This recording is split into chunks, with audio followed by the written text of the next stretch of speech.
That's my fountain. I like this thing. It's you turn it on and the water spins around and it takes these two gongs on little rafts and floats them in a circle where they bang around other gongs and they make noise. And I like it because I think I'm supposed to. It's relaxing. I do like it. I don't know why I don't turn this thing on more often. It's nice. Happy March 26th, everybody. I'm in a good mood, so don't screw it up. That last note was directed at me, by the way. I didn't mean to say it out loud. I just found out yesterday that they're going to open up vaccines for everybody starting April 15th. April 1st, 50 and over, and then by April 15th, anybody. You know, it's like that scene in Blazing Saddles. Okay, we'll give, land to the so-and-so, but none to the Irish. And they all agree, no, no deal. And then David Huddleston's like, okay, land for everyone. That's kind of like the vaccine. The vaccine is that moment in Blazing Saddles when everybody gets land. I'm starting to think that's not the best metaphor. Pretend I didn't say that. The vaccine it's a good thing. Society's reopening. And for some reason today, I started thinking about the fall of East Berlin in 1989, and it happened right before Christmas. And then the wall came down and everyone flooded into West Berlin. And they're just like, oh, look at all the stuff. Let's buy everything. I think that's what we're going to start seeing, if we haven't already. I mean, at least here in LA. Maybe the rest of the country are like, what's wrong with you hippies? What's taking you so long? I don't know. I'm not in charge. I'm in charge of my own little universe here, okay? What the governor does and the mayor and the president and all these people, I don't know. Why do you come at me with these difficult questions? I told you not to ruin my day. What is it with you? Jeez. I have a great guest today, which maybe I'll share with you if I feel like it.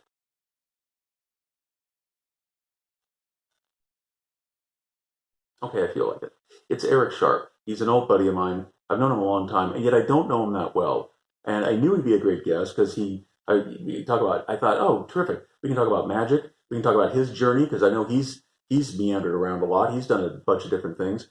And to my surprise, the conversation meandered. It didn't go the way I had anticipated. He started talking. He was on a roll, and I just let him go.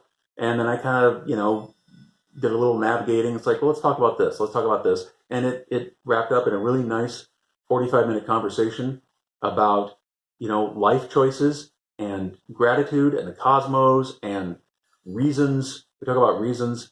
And it's ultimately uplifting. I think there's an ultimately uplifting message in the whole thing. He's a really good guy, talented actor, magician. He produces those murder mystery shows that you can have at your annual Christmas party and things like that. He's a realtor. He's a great husband and dad, and he belongs to service organizations. He gives back. I mean, he's a really soulful, good guy, and I think you're gonna like him. So this is the part where I stop talking. Are we starting? I guess we're starting. Let's just say we've started. Hi, Eric. How you doing, bud? I'm living it up. I'm Yeah, living it up. And how are you, sir? I'm actually doing pretty well. Oh, well, I can tell that. Now, what is that painting behind you? You're like, I don't you love what I've done with the place? I think it's fantastic. You Thank are you. living the dream. Yes, it's from the Dwell collection of You Can't Afford This Because It Doesn't Exist. Ah, Nice. it's quite lovely. Yeah. Yes. Well, it suits you. It's a serene feeling. Hmm. And I chose this design behind me. Actually, this was made, the Sharpo logo. Is it reversed in your No, screen? no, you got it right. Okay, so this was done by an artist named Mark Dunn, who did some other logos for me. It was a gift. He died a few years ago. He's a very dear friend of mine, and he just one day this showed up in my email box. He said, "Here, I did this for you," and I was like, Nice. and I used it as my main logo for the website for a long time now, and and some other graphics for that he's given. It's just absolutely wonderful. So, um, there you go. Have you found the universe provides when you provide for yourself? That the Lord helps those who help themselves, that sort of thing. Well, yeah, I do. I actually start the day with affirmations, and one of them is to say thank you to the good Lord for providing me all the necessities of life and all of the comforts of home, which is akin to the the Lord's Prayer when he says, give us this day our daily bread. So we start the day with this attitude of knowing that those provisions are there and they will come. We believe they will be provided for us. And then we're kind of liberated to just do our best. We just do our best. We're not going to worry about those survival things. They're going to happen. Now, of course, if we're in the position where they're already happening for us, we have a duty and responsibility to those who are less fortunate. So if if you have an extra can of food, you say, well, maybe you can bring it to the food drive. And, if I have some clothes that I don't need anymore, let me, and then we can do those random acts of kindness and help other people. I have found that charity that dwells in our fellow human beings' hearts to be incredibly, overwhelmingly beautiful, and it has been so on display during this crisis, the pandemic crisis, where people have stepped up. And we also see the other side with the vulture capitalism and the dog eat dog and I got mine and all of that. But at the end of the day, I think there's more charity in people's hearts than not. So doesn't mean we don't have a lot of problems we have to overcome, obviously. Oh yeah, but you're right. I mean, in crisis, you see the good in people, and we've seen this like when the earthquakes hit LA and San Francisco. All of a sudden, people, I'm fine. Let me help my neighbor keep from their house falling over. And during 9/11, so we saw strangers on the street. We're all helping each other and things like that. And when I was listening to a podcast recently, and this was a really fascinating idea. This guy, he's a philosopher or spiritualist, I guess. He thinks this pandemic is actually part of a greater global awakening, where we're realizing our interdependence on each other. This pandemic, we realize, wait a minute, if one guy gets sick, we all get sick, or we all risk it. Whoa, we are better connected than we think we are. We need to take care of ourselves. We need to take care of our neighbor. We need to stop, eating bats and other things that might hurt everybody. So I hope he's right. I think there's a symbiotic relationship from every element and component of whatever the everything is, of this one big all. And it is constantly responding and adapting and reacting. And if we look at the human species as a family, or all of nature as a family, and or as one organism, really, and it's kind of like, how do we heal? So you react to to adversity. And it does bring out the best. Is it caused as a trial? That's I struggle with those because I don't like to believe. I don't like to believe that God is challenging me, or that hey, here's a test for you, kid. Let's see how you pass. I really don't believe we were put on the earth to pass. Because that to me kind of, I don't know. Instead of a loving Father God, it kind of feels like a kind of a taunting jester who's saying, "Here, a little mischief. Let me spice things up for you, Sharpo. Liven up your day." Well, easy. It may look that way sometimes to people who look at the trials of what's going on in life, and then you start asking what kind of a God would do this. But then I think the problem is, I think that the trap is asking that question in the first place. Yeah. Things just happen, maybe there isn't a reason. Well, yeah, and I have trouble with that too.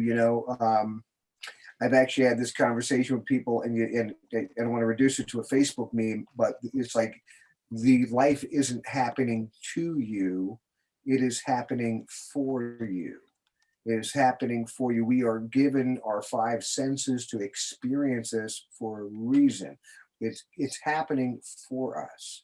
So, and I think that to me is a profound difference, and I don't, obviously I don't know any of that. I'm Sharpo the clown, but I would like to believe that it is happening for us to experience. This is a gift. It is a gift for us to experience. And whether, sometimes the roller coaster is going up and sometimes we're going down, and we have to kind of ride that wave and go, it's all part of the ride. It's all part of it. It's a ticket to a theme park. Here we stepped in where it's a theme. It's like that shore leave episode of the original series of Star Trek where they go down and everything they think manifests around them. Just if they think of a white rabbit, then they get that white rabbit from Alice in Wonderland. And of course, if you got to be careful with what you're thinking, because it happens to come true like right away on that planet. Yeah, which is, that it's such a metaphor though, because you do attract what you focus on. You know, and Right. that's what I find. I'm starting to be more aware of that, especially this last year. I stopped listening to political podcasts. I just couldn't because it got so awful and dark and just, Yeah. you know, and Oh, scary. And then I'm dwelling on this crap all day. And then, gee, I right. wonder why I'm, you know, depressed and anxious and having trouble sleeping. Well, duh. Yep. Yeah. So I Yeah. started making lifestyle changes, and guess what? I'm better adjusted now in 6 short months, and it can happen to you. Who do I pay? Just right here. This is the crass commercial part of the show. Well, For the low, low price of $999, I can change your life.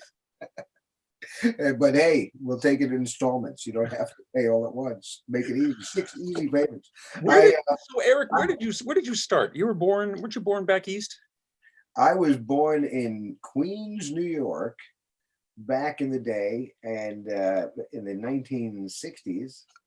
And the family moved to New Jersey when I was 4, into suburban New Jersey, the Garden State portion of the Garden State, right in the middle, where it's very green and polleny. I think they call it Pollentown, New Jersey, which is next to Pollen Tree Lane on Pollen Leaf Avenue, Which is kind of a step up from some parts of Jersey, from what I hear. which is, yes, smog town. And but no, New Jersey really, where we were, English town, Manalapan, a garden. It really was a little garden. I was not a healthy child. I suffered from everything, ailments, asthma.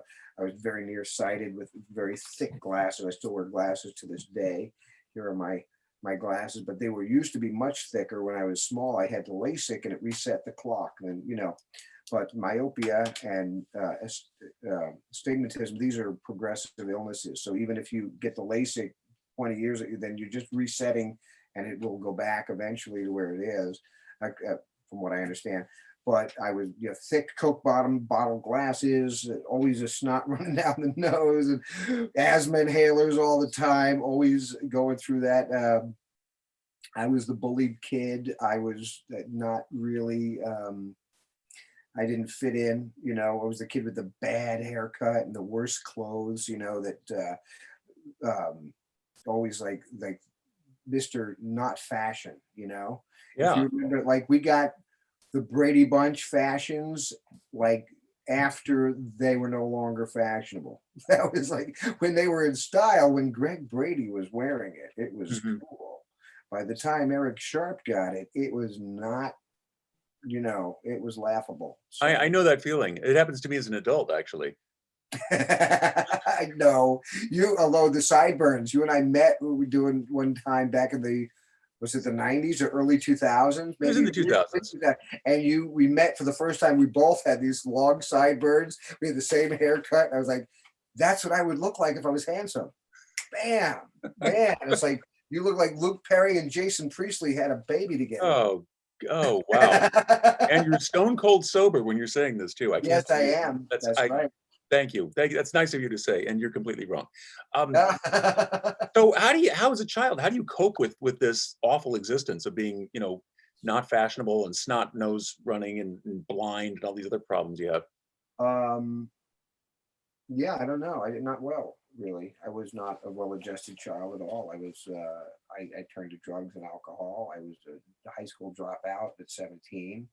I went back and got a college degree in my mid-20s, but I did not fit in. I was an artist trying to and education is not one size fits all. And the approach from the system was, in those days, was not as sophisticated as it is today. They're more sensitive today. My kids are benefiting from the fact that they've kind of said, oh, some people, you have to teach them this way, you have to approach it this way. Others are good with the traditional. So they're kind of tailor the learning experience more to the individual. I would just read about Henry Winkler, who was just so dyslexic and had to make up his own lines at auditions, and they would tell him, "Oh, those are not the lines." He goes, "I know, I can't read. I'll get it before we shoot." And he would just make, and they, he was so good they couldn't ignore him. Wow, that's incredible. Yeah, Tim Conway, he was also. They said he was so dyslexic that he would just make up whatever they were rehearsing in the sketch. He would just make it. Nobody knew what he was going to do. They all had this great script, but Tim Conway didn't know what he was doing. He just did what he wanted to do, and that's why Harvey Korman kept cracking up all the time. You I know, heard I'm about not dyslexic. I'm a big reader. I was a voracious reader. I've always been a voracious reader my whole life, so that was not my issue.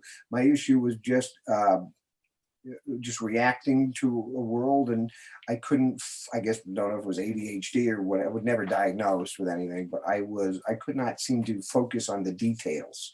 I was, you know, the doodler who couldn't pay attention in class.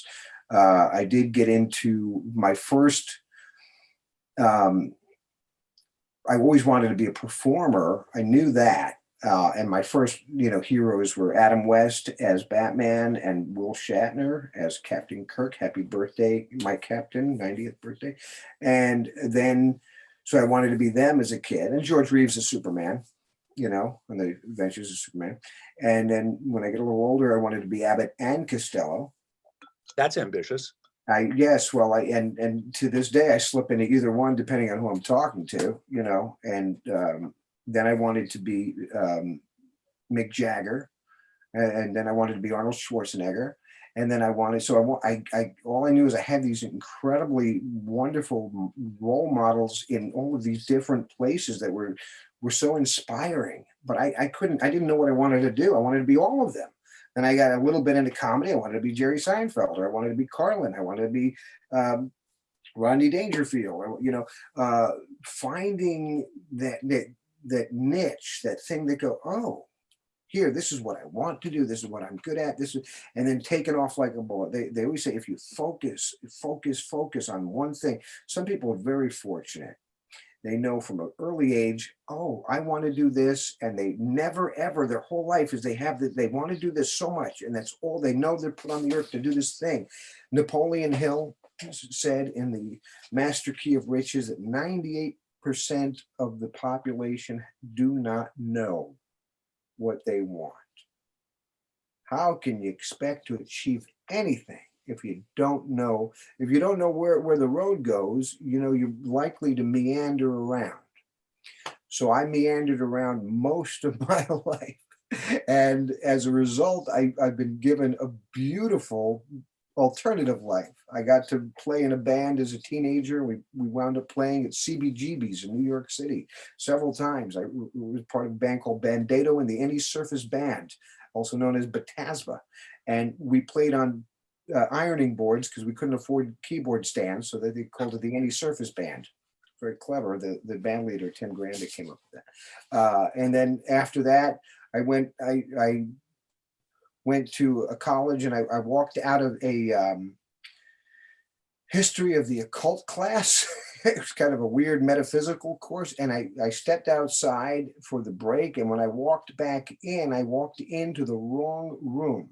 Well, it was an occult class. Are you sure you were in the wrong room? Exactly what the class was. It was an auditioning. The room I walked into when I came back, where they were auditioning for the play Oklahoma. And they went, Well, oh, come to think of here's it, our Allie Hackham. And they pulled me in, and I got the part of Allie Hackham. It was my Well, first play. you know, My that could have been the same class. first... I understand that's how metaphysics works. It could be. One day you're studying something, a minute later you're in a fake version of Oklahoma. It was a really fun production at Brookdale Community College, and you know, Allie Hackham is designed to steal the show whenever he wants. And of course, the director let me ham it up. I'd never had acted before in anything. So I just did whatever felt right. And the audience is going nuts and laughing their head off. And I got a big, nice review in the newspaper. And so it was the beginning for me of like, oh, I kind of fit here. I always felt like I was faking it in the music business. I knew like 3 chords and had so much arrogance and, you know, ridiculous, you know, because I thought I was Mick Jagger or John Lennon or whatever. I thought I was those guys, you know, the Beatles and the Stones, and this was me. You know, we all thought that this is going to be our life if we just do this, but I didn't have the discipline. I didn't really know my instruments inside and out to play like, you know, the greats do really apply that the 10,000 hours required to have that kind of a bravado. I didn't. So I always felt like a faker. But the theater was different. I felt, oh, okay, I'm connecting with an audience. I feel like I belong. I don't, even though I didn't have any training, I did get the training after that. And I did a lot of theater, did a lot of these plays in the community and for like, and then I went to New York and I got lost for a little bit, couldn't catch a car, couldn't get arrested. Nobody would give me a break. So I wrote a play and they said, we'd like to produce your play. I said, okay, you can produce it if I can play the part. And they said, okay. So I got to do that. And I started writing some plays and did some background work in All My Children and One Life to Live. And I was waiting tables at the TGI Fridays in Madison Square Garden. It was really hard and for me, very difficult to know every garnish that goes into every drink and you by the time you brought everything to the table, the people were gone and your tips were already stolen by somebody else. It was a rough gig. So my hat's off to all servers everywhere. That it's a hard job. Those who master that, by the way, that are in the hospitality business, and that is real hard work. Those that are good at it make a nice living as can do that if they're able to have that kind of. One day I walked in, I had 3 weeks of making no money, and I got a call said, oh, they're gonna they're looking for extras for Malcolm X for Spike Lee's movie, but you got to go and they're gonna fit you for a costume. That doesn't sound like an extra to me. I was like, I'm gonna show up for that. So I left my shift in the middle. And the manager's going, I said, I gotta go. I got an opportunity. He goes, you can't go now. We got a busy. I said, I can go. I don't have to come back, but I do have to go. And I gave him the bank because you carry your own cash during the, cash out. I said, and I'm left, and he had his sleeves rolled up, and he was out there sweating like the other servers. And I went down to the wardrobe people. They shaved my head. Real tight crew cut. And they put me in a prison uniform. I was prisoner A291945, and with all these other non-union extras, because the union back then for extras was Screen Extras Guild. I remember that. And they would not allow these union extras in this Rahway prison, which is where they were shooting, because these were with real killers. So they had to use some non-union. That was what I had understood. The next time you folks doubt the power of unions, they're here to help you, okay? I didn't get stabbed or anything. And by the way, I don't know. I don't actually know if that story is true. This is what they told me. Say, oh, okay, go. A bunch of the guys sitting around talking. That sounds believable. Anyway, on like the third day of getting like $30 a day and sitting in these 20 hours in this cold, wet, damp prison as an extra, Spike Lee picked out like 3 or 4 of us and gave us each a line. The line was our prison number. And I mean, out of hundreds of guys, he said, you could, so I got a line. I got my SAG card. Next day I showed up. They had my own trailer because I was now in the union. I made exactly enough money to join SAG. It was exactly enough money to join SAG. And then I was like, at meal times, I wanted to go sit with the other guys I'd made friends with, all the extras. Oh, no, you don't. So you sit over here with the talent now. What are these guys? I love these guys. I hung out with them for a week. I want to go sit with them,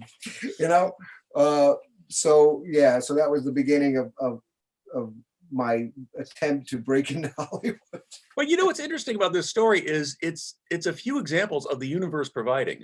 Here once again, I mean, you are trying to be true to yourself, and all of a sudden you get a call, a thing happens, like you walk into the wrong room. All of a sudden you're the star of Oklahoma. Yeah, you're working your 3 weeks of this crappy job, and then you get an opportunity that makes it easier for you to walk away from your job. Like, well, what am I losing here? Bye. It's so funny you say that, because I had been studying at West Barron, New York. Diane Wiest and I can't remember Barron's first name, but I can't believe I can't remember. Valerie Adami ran the school basically, and I, she took a liking to me. We were friends, and I said, well, how am I going to get this union card? You can't work if you're not in the union. You can't, it was a catch-22. You can't get hired if you're not in the union, and you can't be in the union without being hired. She goes, I said, well, I get a commercial. She goes, nah, you're just going to get picked out of a crowd. And it's 3 weeks later this happened. It was like, you Hmm. know, she was gonna be, don't worry about it, it's gonna happen. Just like that. They're gonna say you. Just yeah. Oh yeah, there's 100,000 members of SAG. I mean, obviously it does happen. Has to So happen. Well, for me, it was, and I'm sure a lot of people who, and back then it was different. Not every computer had a Zoom camera. You know, making content still had this kind of expensive feel to it. That content was, it was very costly to run a production and capture a performance or life, or create art on film. And it was film, it wasn't digital. So there was this feeling when you saw the Warner Brothers logo, you know, if you walked into Warner Brothers in New York City and you saw the carpet had that giant Warner Brothers, for me, I was like heart palpitations. Oh my God, it's like, you know, I grew up kind of like the cable guy kid, where I grew up with the TV as the babysitter, like so many of us did.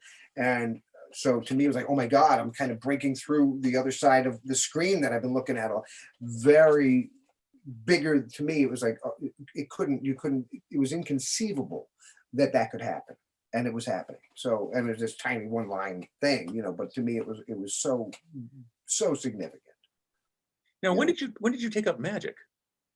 ah, yeah. Well, I moved out. I moved out to California in '92, and I needed a job.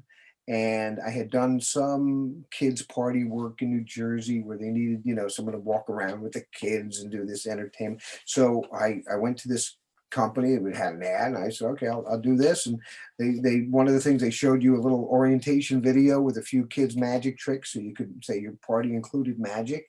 And you know, the magic coloring book and the silk disappearing into the thumb and Mhm. those things. And I did like 30 minutes with those tricks. I found if you just milk it, you turn it about like let's all, you know, get the kids ready to do the magic. I just created a whole show about doing the show with the children. And that's where I found where the real magic was in the putting the audience under the ether. Doing the actual effect is like that. It takes a second to produce the rabbit, or to the fire comes out of the wallet, or whatever the effect is going to be. The thing disappears and reappears over here. Whatever the actual effect is, that takes nothing. So all the magic has to happen in getting you into that. Just the storytelling. Magic is theater. So I started doing the kids party in 1994 or 5. I think it was 95. I was cast on Wings, on the Escape from New York episode, to be, as a co-star part, to be a three-card Monte dealer on the streets of New York. They shot it on the Paramount lot, on the New York street lot, and Crystal Bernard and Steve Weber are in New York City, and they come and I cheat Crystal Bernard out of $100 playing three-card Monte. And I had to learn the three-card Monte. So I started my descent into the world of card magic, which took many years because I was very lazy and very unfocused. Well, now, how did you get the gig if you didn't know three card Monte yet? How did that audition I go? well, I knew that it was, you needed a red queen or an ace. You could chase the ace or find the red lady. And the dialogue was, keep your eye on the red lady. If you follow the honey, you double your money. So they typically would have, I'll use the queen of hearts because she doesn't want to play with the queen of diamonds. And so you'd have 2 black cards and 1 white card, you know. So we'll take a 5, or let's take a 2 and a 3 and the queen, right? So you would have the cards, and I put a little black dot. They didn't know what I was doing. I went to the audition. I put a little tiny black dot right in the middle of the queen. Now, obviously, I always knew where the queen would be. And then I just followed the pattern, which was keep your eye on the red lady, follow the honey, you double your money. And I bluffed my way through it. I got the part, did a great, and who was up for the role with me was a really accomplished magician named Joe Monte. Joe Monte at the time was a big shot in magic. He was really coming up. He became a producer on Chris Angel's show a few years after that. But he didn't get the part. And I got to, so to me, I was like, I better learn this. So I did learn it a little bit, and I learned some of the ideas behind it, you know.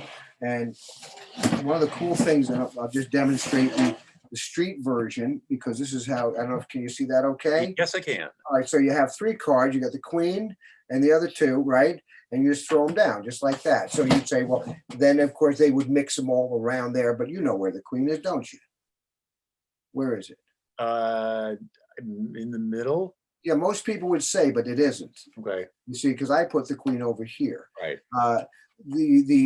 There are ways to move it without the audience knowing you've moved it, even if they know where it is.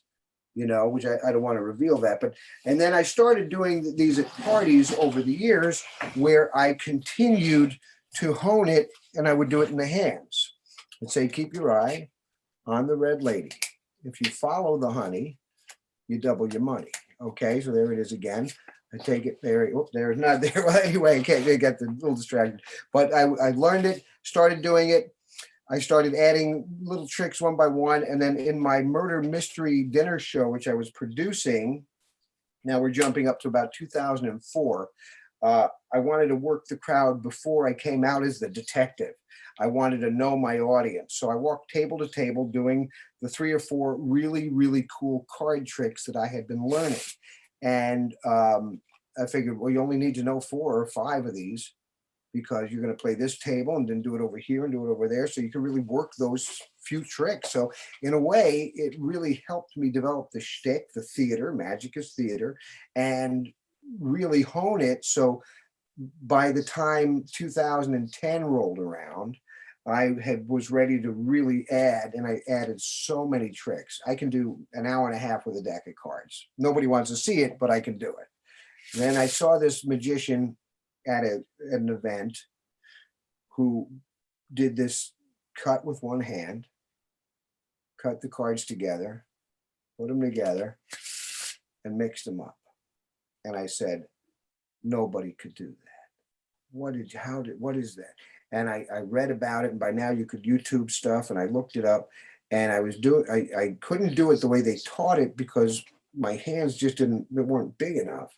So I got this thing where you cut the deck, you hold on to that pack, your pinky's kind of a ledge, and you put the cards together here at the end. Takes a little practice, and then you turn it over, and you do the bridge. So it took 1,000 times before it was most of the time I could do it without a problem. And then my thumb locked up for 6 weeks. I thought I'd need surgery on the thumb. I couldn't bend my thumb because I had got a carpal, eventually it just loosened up and I'm fine, to this day. And since that time, I've added a lot of stuff with card and things like that, but it is a discipline. I find it very therapeutic and very calming. A great magician named Hannibal. He likes to Hannibal. Hannibal's so great. And he posted one day, said, the deck of cards is a companion. It is a friend. It is my art. It is the way I do stories. And it's so elegant and poetic. And I truly, truly believe that where I know exactly where he's coming from. I relate to it tremendously. It is that you can take these 52 little beauties and you can create so much storytelling and wonder, and you can practice to the point where you do a little something and you've exhausted the magic out of it by doing it 10,000 times. It's so easy, but someone happens to see it and they go, oh, and you go, oh yeah, that's why I do it. Yeah. So that's how I got into magic, and it has become a big part of my life. I joined the Academy of Magical Arts and Sciences at the world famous Magic Castle. So I'm a member of the castle, which I hope reopens soon after COVID. And yeah. So What I'm noticing is a theme here, because you started off saying that you had trouble focusing on things, and it seems to me you're good at focusing on the things you want to focus on, which I think is a kinder way of saying it. And I think that's true of a lot of us. And is that because how are you able to focus on things if you think you had undiagnosed ADHD? Because I'm not sure that's accurate, because it seems like you can put your mind on things when you want to. Yeah, I don't know, Doc. Yeah, I'm not sure. I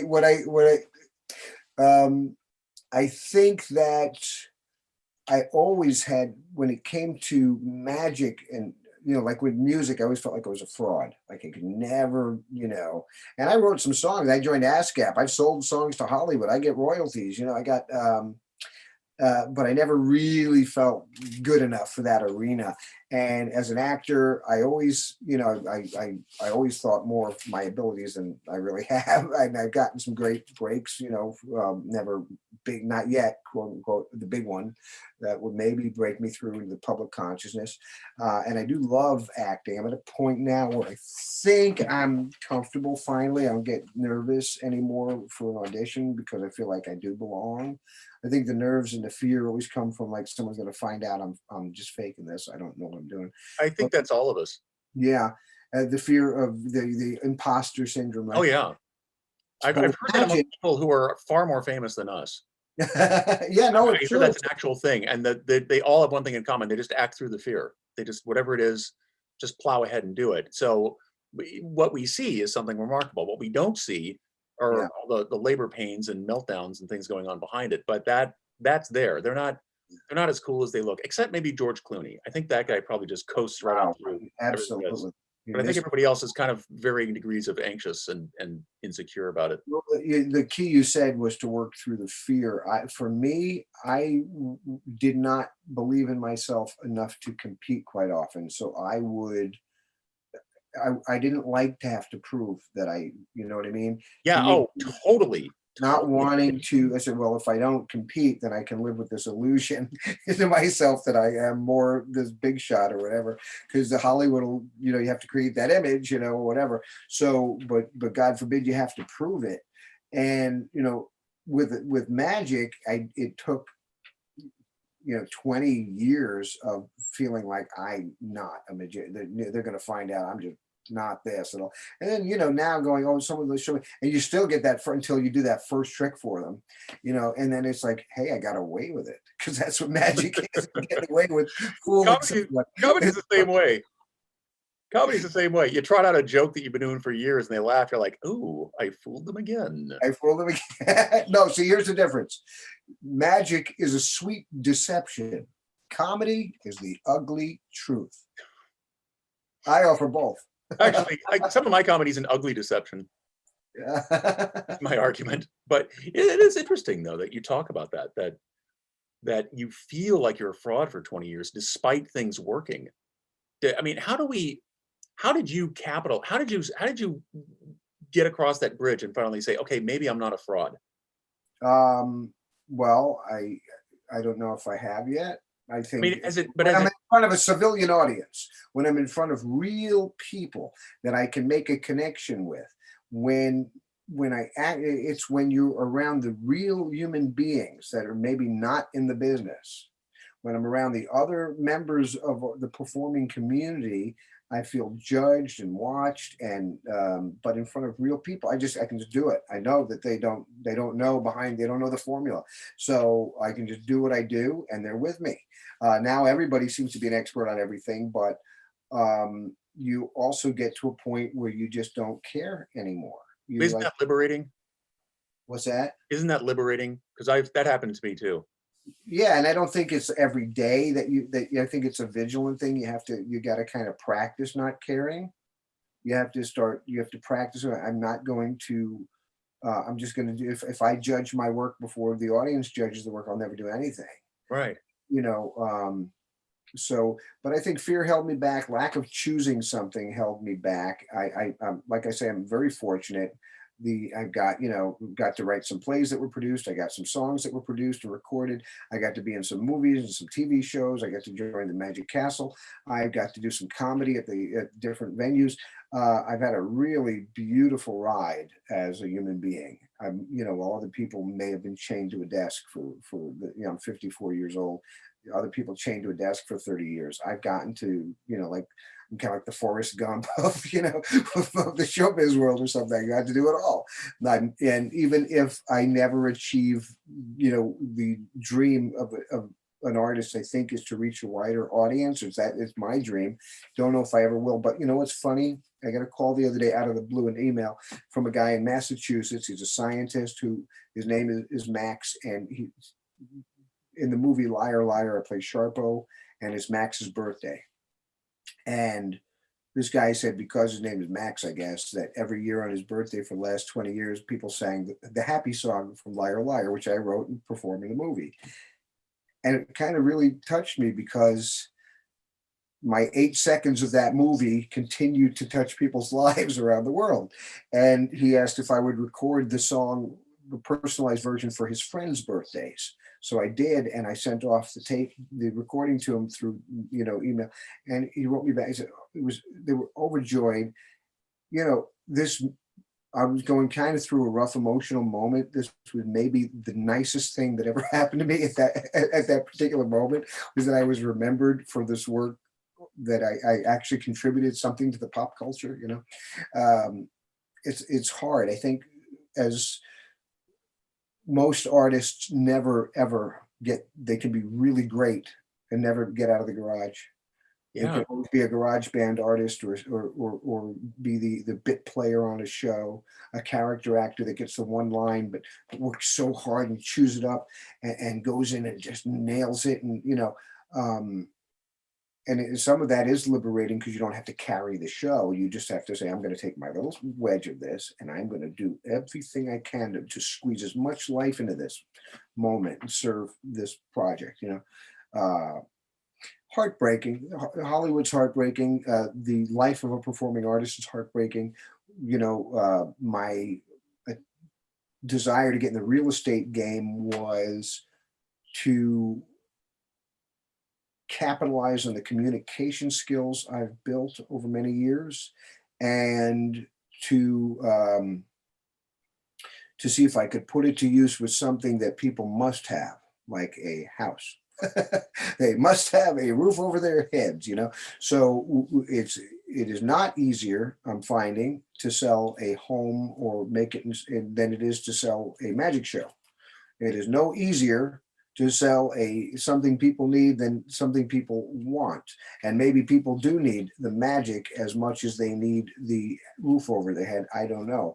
Well, no, But I think I think that's absolutely true. I think that, yeah, I forgot the quote. I've been meaning to dig it up, but something about the founding fathers saying, the first generation, just we had to win the war against the British. The second generation, we had to build the country, and then the third generation gets to enjoy the spoils, and let's have song and dance and theater and so on. So yeah, I think this is part of what makes the journey enjoyable. You're not gonna believe this. We've been talking for like 40 minutes.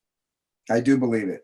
I do believe it. And thank you. Really? Do you bill me hourly for the therapy? How does it work, Joe?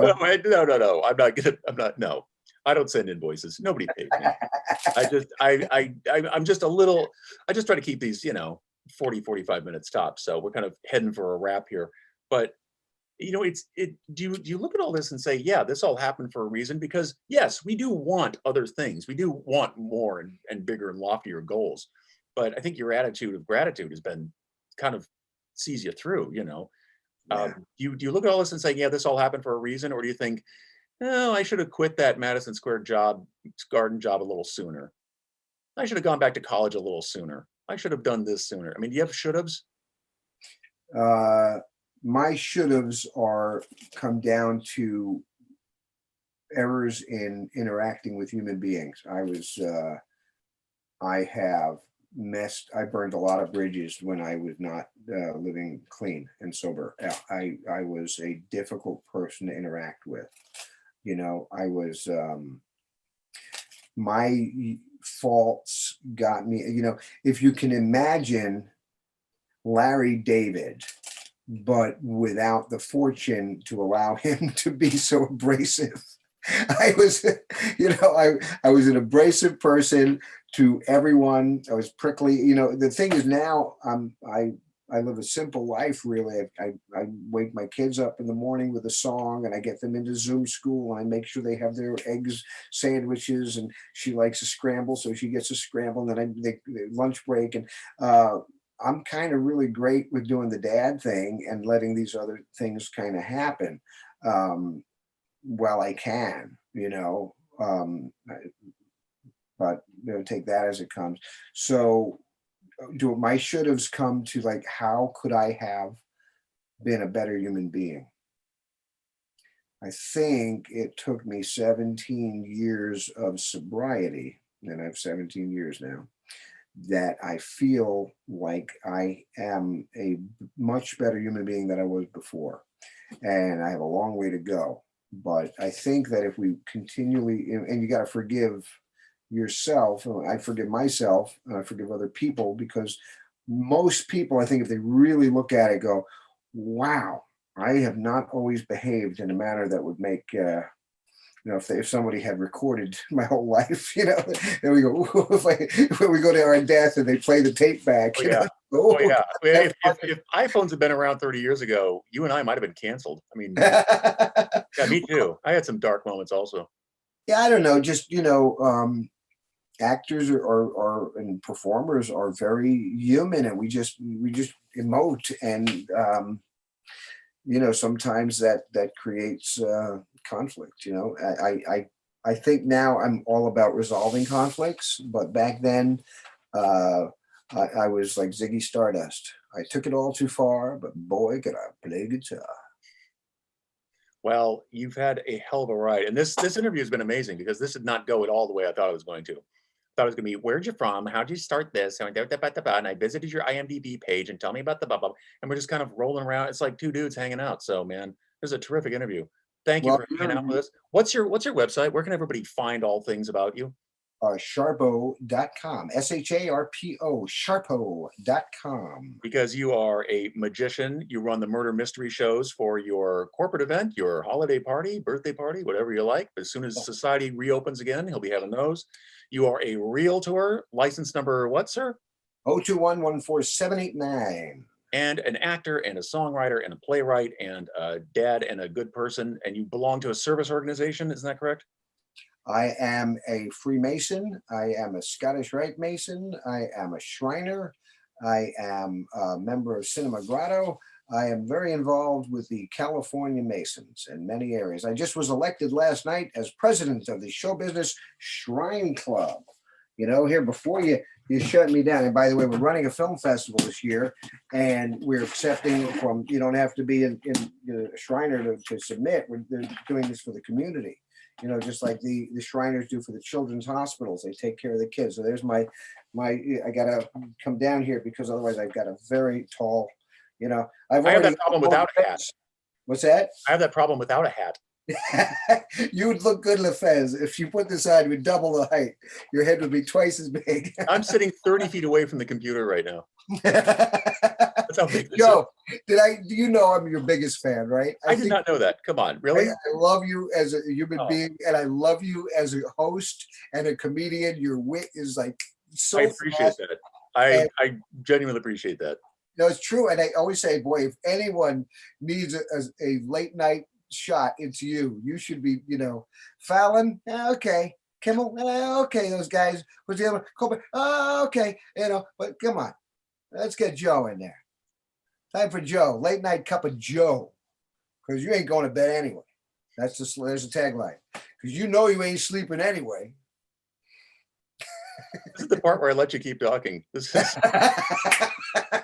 hey, from your lips to TBS's ears, man.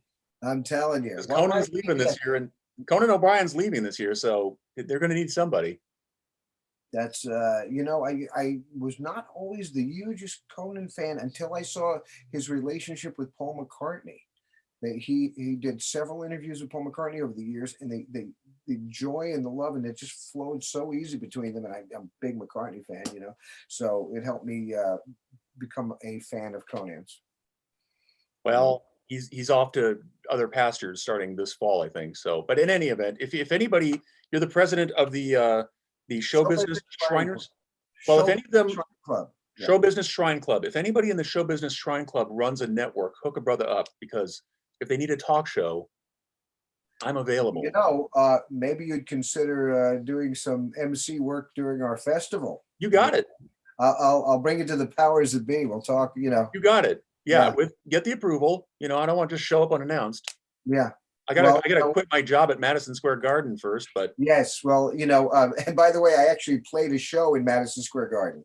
Not just, but it was not it was in one of the VIP office suites. The stadium was empty. It was dark. I said, "Where do you want me to put my stuff?" Oh, just put over a chair. The theater, the stadium was my green room, And the executive suite was where I performed. It was like the most surreal thing. Wow. But it happens. That stuff happens. Eric Sharp, thank you so much, man. This has been a treat. I will talk to you soon, brother. Ciao. Thank you. That was Eric Sharp. Nice guy, huh? I sound resigned the way I'm saying that. Don't look at me. I'm kind of slouched over like I just gave up on life. That was Eric Sharp. Nice guy, huh? I didn't mean it that way. I'm just kind of like, I'm in a good mood. I'm just kind of relaxed. I'm mellow. You know, another interview, I went back and looked at it. I'm like, I don't know where to start and stop, but I know I don't need to cut anything. It just like, it's nice chat. So I just let it go. How do you not like this guy, huh? Likable dude, good dude, you know, very conscious guy. He's aware of all of his choices in life, aware of giving back. You know, here we are talking about the interrelationship among humans. And he's like, yeah, it's mostly good. Yeah, there's the vulgar capitalism part, but other than that, it's mostly good. And I think that's a good note to end on. So I'm not going to despoil his commentary with more commentary. I'm just going to have my green tea here and listen to the heavy metal.